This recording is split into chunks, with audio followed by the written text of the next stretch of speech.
kayak semua jualan donat ya. Artinya gini Pak, apa namanya? Keadaan saya kira saya sudah hidup di 7-8 presiden ya sejak zaman Bung Karno sampai sekarang ini. Menurut saya inilah masa yang paling suram dalam kehidupan saya. Menurut saya secara pribadi. Karena luar biasa ya tenaga Cina banjir begitu ya kan. Banjir nggak ada yang bisa menghalangi. Pekerjaan mereka begitu mudah, gaji begitu tinggi. Rakyat sendiri nggak dapat apa-apa. Ini menurut data ya, menurut keluhan-keluhan. Nah sekarang kita mau merespon utang begitu banyak ya. Padahal Rasulullah sudah mengingatkan itu ya kan. Allahumma inni as'aluka min ghalabatid dain wa qahri rijal. Ya Rabb, aku mohon kepada Engkau dari lilitan hutang dan pengaruh orang lain yang memberi hutang sehingga jiwaku tidak merdeka. Jadi karena banyak utang kita nggak merdeka. Jadi kata Agus Salim Pak, 100 tahun yang lalu, Agus Salim tokoh syarikat Islam ya, bersama Cokro Aminoto membangun partai politik syarikat Islam, partai politik terbesar di era Belanda, itu bilang di negeri sendiri, kata juga Haji Agus Salim, di negeri sendiri kita jangan kita yang menumpang. Sekarang kita 100 tahun setelah ucapan Agus Salim, kita perasaan numpang tuh di negeri sendiri, bukan menjadi tuan ya. Kekayaan mengalir ke luar negeri, nggak ada yang bisa menyetop ya kan. Dan kita hidup dengan UMR ya, itu 4, 3, gajinya, maksudnya tanggal 3 sudah koma, ya kan, utang lagi rakyat, ya kan, nanggung sendiri. Itu tetangga saya udah 6 bulan nggak bayar BPJS. Bapak tahu sebabnya? Nggak punya duit buat bayar, naik sekarang. Naik kan, gimana solusinya? Kemarin saya dari Pare, 5 bulan saya di Pare. Nenek-nenek yang tempat saya kos itu, pemilik kos, nggak pernah Pak saya dapat beras dari pemerintah tuh. Jadi seorang janda pun tidak ada yang membela, harusnya hadir kepala desa untuk memberikan perhatian di masa tuanya itu, ada perlindungan kesehatan, perlindungan makan minum ya. Nah ini keadaan yang kita alami dan saya kira merata, dan yang waras ngalah kita memperbaiki diri sendiri, tobat kepada Allah, dan kita berjuang untuk memperbaiki ekonomi sendiri. Ya saya kira yang poin yang ketiga, kalau soal mau pelatihan, silahkan pakailah saya untuk apa ya, untuk kita saling sharing gitu maksudnya. Kita harus menjadikan generasi kita kira-kira menjadi 1 juta YouTuber baru, kira-kira harus melahirkan 1 juta YouTuber, harus sebanyak-banyaknya. YouTuber yang bagaimana yang diharapkan, yang kualitas seperti apa? Ya yang benar-benar membawa pesan-pesan Islam ya, sebagai mujahid dakwah ya, jangan mujahid dunia maksud saya. Mujahid dakwah, yad'u da'watan, kita memanggil orang kembali kepada Allah melalui YouTube ya, bukan dakwah ila ana, bukan supaya dakwah memanggil orang mengikuti ana, mengikuti kita, mengikuti saya, tapi dakwah ilallah, dakwah mengajak orang lewat YouTube, lewat layar kaca YouTube, ilallah, kepada Allah. Lewat apa? Lewat YouTube, lewat nasihat-nasihat kita, lewat perspektif kita, lewat masak bisa, lewat politik bisa, lewat ekonomi bisa, lewat budaya bisa, tema-tema konten-konten itu bisa dijadikan alat untuk kembali dakwah ilallah. Gitu saya kira Pak. Bapak juga membuat syarikat wirausaha Islam terpadu. Islam terpadu itu apa itu? Itu ormas. Jenis apa? Gerakan dakwah dan ekonomi syariah. Ormas sudah terdaftar di Pengadilan Negeri Bogor Pak. Jadi ini nanti tujuannya ada 3, salah satunya tujuan dari Ormas Syarikat Wirausaha Islam Terpadu adalah mendekatkan diri kepada Allah melalui dakwah dan bisnis. Kedua, meningkatkan kesejahteraan keuangan anggota, dan ketiga, menggemarkan semangat dan praktek tolong-menolong. Dan ada ideologi pengikat dari ormas itu yang saya rumuskan dalam anggaran dasar, karena saya presidennya angkat sendiri. Angkat presiden sendiri. Tidak ada yang mau angkat saya. Saya rumuskan anggota itu ada ideologi pengikatnya. Ideologi pengikat anggota SWIT adalah Al-Quran juz ke-30 atau juz amma. Kita mempelajari An-Naba sampai An-Nas. Supaya kenal Al-Quran lewat juz 30 dulu. Itu ideologinya. Jadi ini sifatnya independen ini. Independen itu ormas SWIT itu tidak berada di bawah partai politik, tidak berada di bawah ormas manapun, baik di Indonesia maupun di luar Indonesia. Itu yang rumusan ada di anggaran dasar. Independen. Kemudian Pak Yudi juga membuat rumah makan gratis. Apa namanya? Al-Insan. Al-Insan 9. Al-Insan 9. Kenapa namanya Al-Insan 9? Al-Insan kita ambil dari Quran, Pak. Innama nud'imukum liwajhillahi la nuridu minkum jazaa'an wala syukura. kami memberikan makan kalian liwajhillah untuk mencari keridhaan Allah saja. La nuridu minkum, kami tidak ingin dengan memberi makan itu mendapatkan balasan jaza dan wala syukur, dan juga tidak ingin mendapatkan balasan sekedar ucapan terima kasih pun tidak, tapi liwajhillah. Nah, itu kita bikin prototipnya atau contohnya pertama besok kita launching di Parung, Pak. Hari Jumat 31 Januari. Rumah makan, bukan rumah makan ya, makan gratis di depan rumah, makan gratis kampung Inggris, sambil ngomong bahasa Inggris, sambil ngajarin bahasa Inggris buat yang makan gitu, Pak. Jadi bikin kampung bahasa Inggris, embryenya dengan cara makan gitu. Makan, misalnya, sit down please, what's your name? Gitu, misalnya gitu ya. Nah, itu rencana ngasih makannya itu nanti Al-Insan 9 itu. Siapa aja yang boleh makan di sini? Boleh, siapa saja yang merasa perlu makannya. Banyak orang lapar, Pak, di sekitar kita ya. Pedagang, ya, orang yang lewat, tetangga kiri kanan, laki perempuan, silakan. Dan itu insya Allah kita berikan sepanjang tahun, kecuali liburnya itu Senin sama Kamis, insya Allah begitu. Percobaan ya, doakan ya Pak ya. Doa yang kita doakan ini baik soalnya, yang baik. Dengan segala keterbatasannya, Bapak juga pernah memberi makan kepada gerobak-gerobak Laskar Mandiri itu. Iya, awalnya sih memang ini. Gimana respon mereka? Mereka rata-rata ini ya terkejut ya dapat makan nasi bungkus itu, karena memang akhirnya mereka dapat makan siang gratis ya. Mereka bisa excited ya, kita kasih makan itu. Padahal menurut kita sih biasa saja. Tapi mereka, ucapan dia bagaimana? Ya misalnya ya ada satu tukang gerobak rongsokan yang pakai motor jelek itu, makan jam 11 kita kasih dari gerobak itu, saya kasih 1 bungkus. Terus dia bilang, apa Alhamdulillah katanya. Kata dia nih, itu yang bikin saya mau nangis waktu itu ya. Saya hari ini makan siang nggak beli katanya. Padahal kalau beli kan cuma 15 ya. Tapi hari itu dia dapat 1 bungkus nasi, isinya kunyon telur sama ayam sebenarnya. Tapi saya terhenyak gitu ya. Begitu berharganya ya sebungkus nasi buat rakyat. Tapi kalau buat pejabat nggak terlalu penting gitu. Karena makannya bisa 1 juta ya sarapan ya. Oke, kita terima telepon lagi. Halo, assalamualaikum. Assalamualaikum, Mas Krisna. Ya, dengan siapa ini, Maaf? Wabil khusus. Dengan siapa? Dengan hamba Allah. Silakan. Wabil khusus dengan Ustadz Yudi Pramuko. Enak ini dengar dialognya. Dan saya ikut mendukung terhadap penelpon sebelumnya agar Ustadz Yudi membuka pelatihan YouTuber di Brasil, karena saya mau ikut serta. Demi Allah, saya belum lama bertobat, lagi belajar agama dan belajar bisnis, dan saya ya sepertinya dapat petunjuk untuk ikut berdakwah di YouTube, mengikuti jejak Ustadz Yudi Pramuko. Kira-kira begitu. Baik. Terima kasih, hamba Allah. Silakan Mas Yudi ditanggapi. Ya, terima kasih ya pertanyaannya. Saya juga banyak dapat masukan dari pertanyaan-pertanyaan Bapak ya. Ternyata kita satu gelombang ya, perlunya menjadikan YouTube itu alat dakwah di zaman sekarang ini. Karena sebagai alat untuk keseimbangan mental kita juga itu, supaya kita tetap jadi orang waras ya. Karena ada saluran ya untuk beramal soleh lewat YouTube gitu Pak. Jadi soal pelatihan kita serahkanlah ke radio Rasil ya. Dan biarkan saya menjadi anak panah. Biarkan anak panah itu melesatkan oleh Rasil ya. Saya tinggal ngikuti kemana anak panah itu pergi bersama angin ya.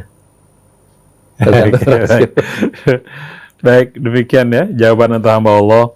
Ini ada WA. Assalamualaikum Pak Pramuko. Saya hamba Allah dari Bekasi, mau tanya, apa benar prestasi Menteri Keuangan di dunia sangat gemilang dan begitu dijunjung karena ada kaitannya, karena beliau berani mengambil utang dari IMF? Ini suara hati kecil saya, mohon koreksinya, Pak Yudi Pramuko. Ya. Itu pertanyaannya bagus ya. Dan itulah pertanyaan saya. Pertanyaan Bapak juga ya? Karena Ibu Sri Mulyani kan bagian dari sistem kapitalisme global ya. Dia memperkuat grup-grup kapitalisme global. Kalau menguntungkan kapitalisme global ya keputusan Ibu Sri Mulyani tentu mendapatkan apresiasi tinggi ya dari dunia itu. Meskipun menyengsarakan rakyatnya sendiri kan gitu. Dan itu sudah dikritik oleh Rizal Ramli bahwa Ibu Sri Mulyani bukan Menteri Keuangan yang terbaik, tapi Menteri Keuangan yang terbalik dari segi ilmu ekonomi dengan cara dia soal hubungan-hubungan dengan hutang luar negeri itu. Teknisnya saya kira hamba Allah yang tanya tadi, silahkan tanya ke Rizal Ramli. Baik, kita terima telepon lagi. Halo, assalamualaikum. Waalaikumsalam. Ya, dengan siapa ini, maaf? Nasrul, Depok. Silakan Pak Nasrul. Ini kan saya lihat tadi umurnya kan sudah 59 tahun Pak Yudi. Iya. Kemudian bisa menemukan sampai begitu banyak, sampai booming dan viral. Saya masih 48 tahun. Bagaimana kita bisa atau melewati tahapan apa sehingga kita bisa menemukan satu ide yang rasanya kok tiba-tiba bisa dikenal oleh semua orang ini. Jadi saya pikir sih balik lagi mengenai bagaimana kita meningkatkan kompetisi kita sebagai Muslim ya. Jadi terlalu banyak menuntut keadaan juga nggak akan berubah. Nah, tahapan-tahapan ini yang saya pikir perlu kita ketahui sehingga kita tidak banyak menuding orang dengan keadaan sekarang. Terima kasih Pak Yudi. Assalamualaikum. Waalaikumsalam warahmatullahi wabarakatuh. Iya Pak, saya setuju ya dengan perspektif Bapak ya. Kita nggak usah terlalu banyak menuntut orang lain. Memang kita harus memperbaiki diri sendiri Pak. Makanya uban saya ini kan banyak ya Pak. Karena kalau Pak Krisna ubannya kan banyak karena tanda beliau itu makin bijaksana ya. Kalau saya uban saya banyak karena tambah banyak dosa, itu bedanya. Jadi kita harus menuntut diri sendiri untuk lebih baik Pak. Nah, YouTube adalah bagian untuk memperbaiki diri sebenarnya Pak ya. Untuk kita amal soleh itu kan bagian dari memperbaiki diri, dan kita jangan menuding orang lain. Kalau menuding, yang kita tuding itu bukan merendahkan orang, tapi pendapat-pendapat yang melemahkan umat Islam, atau yang merendahkan, atau yang tidak membela rakyat kecil. Bukan orangnya. Bukan orangnya ya. Kebijaksanaan ya. Perasaan dari 1.200 YouTube yang saya bikin, saya menghindari ya memberikan gelar-gelar hewan ya terhadap siapapun itu. Makanya saya tidak setuju kalau ada ustadz-ustadz ini, mohon maaf ya, kalau memberikan gelar itu dengan nama-nama hewan, itu tidak boleh menggelari orang dengan lakop-lakop yang buruk menurut Al-Hujurat ya. Itu berdosa orang yang melakukannya ya. Meskipun perbedaan politik kita tajam, tapi jangan sampai memberikan gelar yang jelek gitu ya. Kita kan manusia, bukan hewan ya. Siapapun dia ya. Jadi untuk ustadz-ustadz yang mengucapkan gelar-gelar yang hewan untuk lawan-lawan politiknya, saya kira, menurut saya, mohon maaf kalau saya salah, jangan diikuti ucapan ustadz itu. Kita harus menyelamatkan diri kita sendiri dari dosa di akhirat, kita tanggung sendiri nanti itu. Gitu Pak ya. Pak Yudi, sebenarnya kebutuhan dasar manusia itu apa? Mas Yudi, apakah YouTube dengan mengungkapkan sebuah pendapat dia itu juga sebuah kebutuhan? Iya, dia kan bagian dari kebutuhan dasariah kita ya. Kalau menurut perspektifnya Abraham Maslow ya, psikolog terbesar di Amerika, mungkin di dunia, dia kan sudah meneliti ya, bahwa kebutuhan dasar manusia itu paling nggak ada 4 ya, basic need ya. Kita perlu makan, basic, ya kan? Semua orang perlu makan ya, meskipun komunis sekalipun ya kan. Tapi orang nggak cukup makan, dia perlu ada rasa aman. Kenapa? Kunci ada pintunya di rumah kita. Mobil ada kuncinya, HP ada pinnya, ya kan? Itu ada ingin secure ya, ingin aman ya. Kemudian kita juga perlu mengaktualisasikan diri, mengembangkan diri kita. Itu kebutuhan dasar yang ketiga ya. Siapapun dia, agama pun apapun, orang perlu juga mengembangkan diri. Kita dilahirkan tidak untuk bekerja, tapi kita dilahirkan untuk berkembang. Nah, orang ingin berkembang ya. Tapi setelah berkembang, orang juga ingin berbeda sama sekali. Makanya dia ngambil gelar doktor misalnya. Dia ingin ada self-esteem ya. Kenapa saya berbeda dengan orang lain? Mobil saya warnanya merah, sih itu biru. Karena saya ingin different, berbeda. Harus ada keinginan, orang punya keinginan ingin berbeda secara manusiawi. Nah, YouTube saya kira itu adalah cara kita untuk berkarya, beramal soleh ya, dan kita akan menjadi different kalau kita selalu memberikan karya-karya. Nanti konten-kontennya itu ketemu sendiri. Oh, saya suka masak ya, saya suka politik. Kemarin saya dengan istri saya bikin konten 2 tentang masak ya. Istri satu, sayur toge bening untuk anak kos. Banyak juga yang nonton tuh. Terus kemudian kita ulangi lagi, bikin bakwan jagung untuk anak kos, ya kan? Nanti saya bikin tentang donat ya. Jadi kita harus explore ya diri kita ya. Kadang-kadang saya juga bikin yang aneh-aneh ya. Saya ngomong dengan kucing sendiri ya, ngomong tentang politik. Kucing, kita ajak dialog gitu. Atau kita bangunin sholat subuh ya, kucing, udah siang ya. Maksudnya kita ngeritik yang lainnya siang. Banyak juga yang nonton kucing yang nggak jelas kan. Nah, ini satu teknik-teknik ya. Pokoknya dalam YouTube saya kira kita harus memberikan shocking ya. Nah, kemarin di video yang yang terakhir saya mengkritik Pak Mahfud yang katanya dia bilang kita itu haram mengikuti sistem pemerintahan yang dibangun oleh Rasulullah SAW. Pemerintah kan kemudian MUI bilang supaya Pak Mahfud tobat ya. Kok kita nggak boleh mengikuti sistem pemerintahan Rasulullah gitu ya. Nah, ini ucapan Pak Mahfud ini kemudian saya respon. Saya kasih judul video saya tentang Mahfud MD out. Maksudnya keluar dari kabinet aja. Tapi saya bikin shocking di situ. Saya bikin 2 paragraf, saya ngomong pakai bahasa Inggris di awal video itu. Bahasa Inggris. Bahasa Inggris yang saya coba fasih gitu ya. Tentang pandangan Pak Mahfud. Nah, itu satu cara untuk mengejutkan penonton. Oh, ternyata tukang donat itu bisa bahasa Inggris. Gitu. Padahal 2 paragraf itu saya hafalin 3 hari 3 malam. Itu satu teknik ini ya, pendekatan baru ya. Ya, Marah Prabowo pakai bahasa apa? Iya. Bahasa Jawa atau Pak Agung Gumelar bahasa Sunda ya. Itu. Nah, itu saya kira kalau kita jadi YouTuber, saya setuju kalau ada pelatihan di Rasil ya. Ini bagus sekali untuk kita mengembalikan orang kembali ke Allah satu, kemudian untuk jalan untuk menjadi amal soleh kita sendiri. Walaupun YouTube sendiri pemiliknya bukan Islam, itu nggak bisa. Nggak apa-apa, Pak. Kan lampu ini penciptanya Thomas Alva Edison. Ya kan? Kamera ini kan bukan ciptaan kita ya. Mobil juga ya? Iya, diberikan Allah untuk kita manfaatkan dalam soal muamalah, kan nggak apa-apa ya. Asal jangan masuk gereja ya, dan kemudian nyanyi di sana bersama mengikuti misa. Apalagi baca salawat di sana ya. Aduh, Masya Allah, jangan begitulah ya kan. Kita yang waras ngalah lah ya. Itu selalu ada proyek besar di belakangnya, dana maksudnya. Oke. Nggak usah dibahas ya. Assalamualaikum. Pak Yudi, HP-nya merek apa sih? Apa yang canggih? Apa harga berapa itu? HP untuk melahirkan 1200 video itu Merek apa? merek Xiaomi. Itu tadinya merek Asus. Terus sebenarnya nggak rusak, tapi saya pengen berganti karena saya udah punya penghasilan dari Google AdSense. Kalau yang pertama Asus itu dikasih sama anak saya Farah Ramadan, guru itu dibelikan sama dia, kredit di koperasi sekolahnya. Terus ya, saya pengen beli sendiri ya, kredit juga. Asus itu, Xiaomi 10 kali 1 bulan 203.000 untuk bikin video. Nah, sudah nggak sampai 10 kali saya lunasi karena kan saya udah punya duit dari YouTube. Dari YouTube ya. Tapi sebulan 2 bulan sampai 3 kali saya bayar 203.000. Nyicil. Ya, ngutang ikuti pemerintah. Ini dari Marsal. Assalamualaikum tim Rasil, boleh dong di-share nomor HP Pak Yudi Pramoko. Oh, ini saya bacain lagi ya. Mungkin tadi belum sempat nyatat nih. 0878 sudah belum? Kemudian tengahnya itu 5349. Kemudian ekornya 3332. Tiganya 3 kali. Saya ulang lagi, 0878 5349 3332.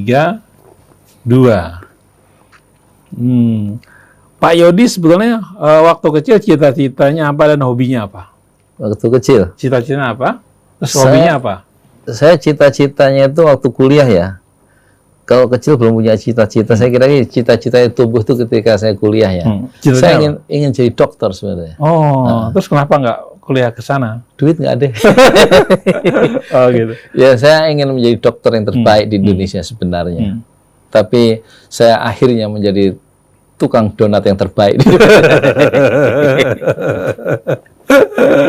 Berapa harga donat satunya? Rp1.000. Rp1.000. Yes. Modalnya berapa? Modalnya sekitar 23.000 1 kilo ya, 1 jadi kilo. 70 ya, untungnya sekitar 50.000 40.000 lah.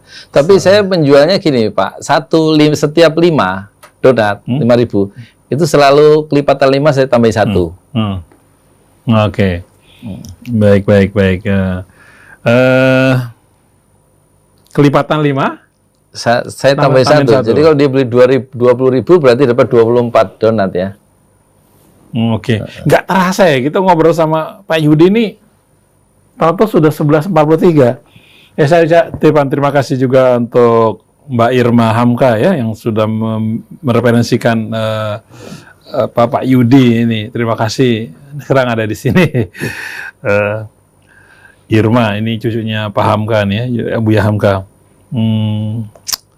Oke, mohon maaf nih semua tidak bisa kami jawab ya, karena keterbatasan waktu. Kami akan ulangi lagi nomor HP dari Pak Yudi ya, 0878 5349 333, 3-nya 3 kali 2. 0878 5349 333 2. Nih yang terakhir ada yang tanya alamat Pak Yudi Pramuko di Parungnya itu di sebelah mana? Ya, Persisnya tuh. Ada mau ke sana. Kampung Tajur ya. Kampung Tajur.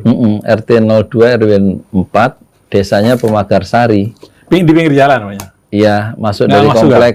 RT berapa? RT berapa? RT 2 RT 2 RW 4. RW 4. Oh. Jadi kalau udah sampai komplek Gria Brandwir, perumahan kecil itu, Gria Brandwir Gria pemadam kebakaran. Oh. Itu saya kira tanya aja Pesantren Jolali atau Yudi Pramuko.